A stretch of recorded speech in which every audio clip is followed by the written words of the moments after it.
everyone!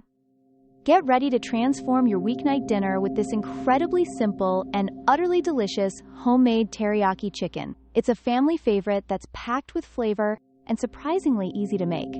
For our amazing teriyaki sauce, you'll need soy sauce, mirin, sake, a touch of sugar, and fresh ginger and garlic. For the star of the show, grab some boneless, skinless chicken thighs or breasts, cut into bite-sized pieces. First, whisk together all your sauce ingredients in a bowl until the sugar dissolves.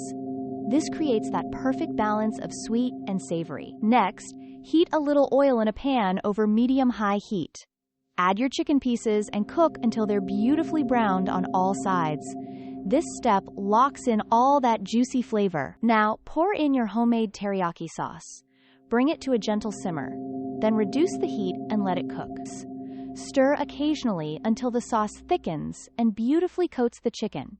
This usually takes about 5 to 7 minutes. Serve your glorious teriyaki chicken over fluffy white rice, garnished with sesame seeds and chopped green onions. It's a complete meal that's sure to impress everyone at your table.